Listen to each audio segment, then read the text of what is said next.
안녕하십니까. 이번 시간에는 DB 하이텍입니다. DB 하이텍이 반도체 8인치 파운드리업을 하는 회사인데, 실제로 최근에 이제 주가가 상당히 많이 안 좋았습니다. 이게 결국에는 주가가 하락한 거는 삼성전자하고 SK 하이닉스, 그러니까 메모리 반도체 업황이 전방 산업 수요가 최근에 이제 좀 둔화되는 조짐이 보이다 보니까, 그것 때문에 메모리 반도체 업황에 대해서도 부정적인 의견이 나오기 시작한 거거든요. 근데 그렇다고 보면은 이제 8인치, 그러니까 메모리랑 8인치 파운드리는 다른 업이긴 하지만 어찌됐든 간에 주요 전방 산업은 비슷하게 두고 있거든요. 그래서 시장에서 봤을 때는 이제 메모리 반도체 업황이 전방 산업 수요 우려로 안 좋아질 수 있다라는 전망이 나왔다는 거는 DB 하이텍 같은 회사도 동일한 전방 산업을 두고 있기 때문에, 동일하다기보다는 이제 유사한 전방 산업이죠. 전방 산업을 두고 있기 때문에 같이 이제 좀 전망이 안 좋아질 수 있지 않을까라는 걱정 때문에 이제 주가가 같이 삼성전자, SK 하이닉스하고 동반 하락을 했던 걸로 해석을 해볼 수가 있을 것 같습니다. 그런데 이제 중요한 거는 지금 DB 하이텍, 그러니까 8인치 파운드리 같은 경우에는 공급 부족이 계속 심화되고 있다. 이게 지금 아직까지는 내년도 가격에 대해서는 지금 TSMC나 UMC 같은 그런 선발 업체들이 먼저 지금 계약을 하고 있는 그런 상태이기 때문에, 아직 DB 하이텍이 내년도에 고객사 대상으로 가격을 올린다라고 이렇게 단정적으로 얘기할 수 있는 시점까지는 아니지만, 적어도 TSMC나 UMC 같은 회사들이 지금 내년도에 가격 계약을 하면서 가격을 올리고 있는 그런 추세거든요. 그래서 올해도 마찬가지였습니다. 올해도 이제 그 회사들이 가격을 올리면서 삼성 파운드리나 DB 하이텍 같은 회사들이 뒤따라서 이제 가격을 올리면서 지금 이렇게 호실적이 나오고 있는 거거든요. 그래서 내년도에도 가격이 올라갈 가능성이 상당히 크다고 판단이 되고 있습니다. 그러면은 이게 왜 그렇게 공급 부족이 이렇게 심각하고 전방 산업이 지금 별로 안 좋다고 하는데, 왜 이 회사는 8인치 파운드리는 계속 이렇게 좋은 건가라고 이렇게 좀 설명을 드리면은, 일단은 지금 전방 산업 수요 둔화가 크게 두 가지로 요약이 되거든요. 하나는 비메모리 반도체 공급 부족 때문에 세트의 생산이 안 되는 부분이 있고, 두 번째는 동남아시아 코로나, 그러니까 동남아시아 같은 경우는 이제 세트 조립을 많이 하는 사이트가 많은데, 그쪽에서의 코로나 때문에 이제 공장들의 셧다운 이슈, 이런 것들이 이제 좀 발목을 잡고 있는 그런 상황입니다. 그래서 크게 봤을 때는 한 가지거든요. 결국에는 생산 차질 때문에 이게 만들지를 못하는 게 이제 가장 큰 이슈라고 보시면 될 것 같습니다. 실제로 이제 엔드 유저가 사고 안 사고의 문제보다 이게 생산 차질이 가장 큰 이슈다. 그 생산 차질의 원인 중에 하나가 비메모리 반도체 공급 부족.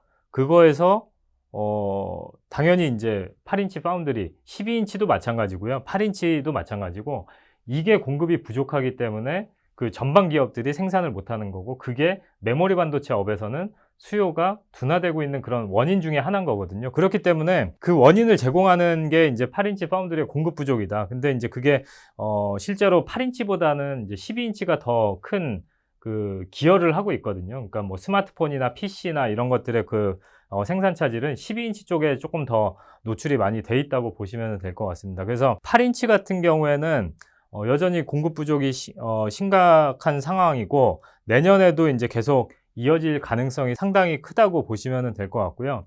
그렇다 보면은 지금 12인치 같은 경우에는 아까 방금 말씀드린 대로 주요 전방 산업에 기여하는 부분이 큰 게 이제 12인치 파운드리라고 했는데, 이거 같은 경우에는 TSMC나 삼성 파운드리가 올해부터 해서 되게 공격적인 투자를 집행하고 있기 때문에, 이거에 대한 아웃풋이 나오는 시점이 내년 1분기, 2분기부터 이제 본격적으로 아웃풋이 나오는 시점이라서, 이 12인치 파운드리 같은 경우에는 내년도 상반기 중에는 어느 정도 공급 부족이 완화가 되면서, 내년도 하반기에는 공급 부족이 어느 정도는 이제 해소될 수 있는 그런 사이클로 예상을 해볼 수가 있을 것 같고요.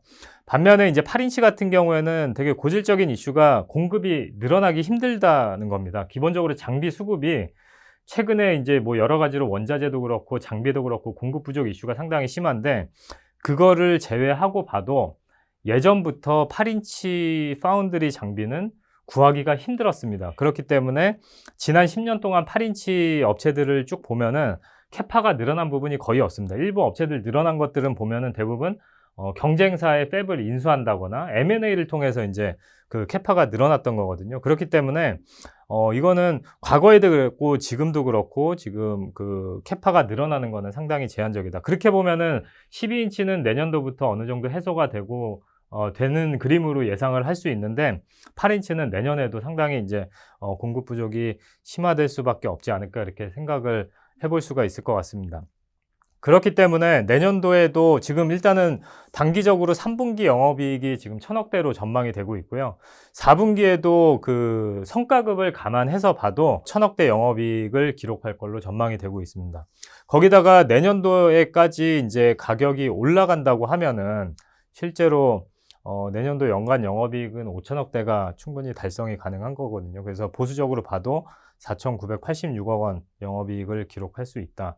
라고 말씀을 드릴 수가 있을 것 같습니다. 그래서 지금 뭐 과거의 그 멀티플 트렌드를 봐도 DB하이텍이라는 회사는 항상 싼 회사였거든요. 실적 대비 시가총액이 싼 회사로 많이 알려져 있는데 이게 뭔가 바뀔 만한 그런 트리거는 결국에는 이제 신규 라인을 증설을 해서 뭔가 밸류에이션이 리레이팅이 되는 게 이제 시장에서 기대하는 가장 큰 그 포인트인데 실제로 그런 게 없다고 해도 지금 현재 내년도 실적 기준으로 보면은 6배 미만에서 주식이 거래가 되고 있거든요. 그렇기 때문에 이런 밸류에이션 리레이팅의 그 가정이 없다고 해도 충분히 주가 상승 여력은 많이 있다. 그래서 반도체 중소형주 중에서는 그래도 탑픽 의견을 계속 유지하고 목표 주가도 기존에 이제 88,000원 유지를 하겠습니다. 그래서 DB하이텍이라는 그 8인치 파운드리 기업 관련해서 이제 좀 전망 말씀드렸고 다음에 또 다른 내용으로 찾아뵙겠습니다. 감사합니다.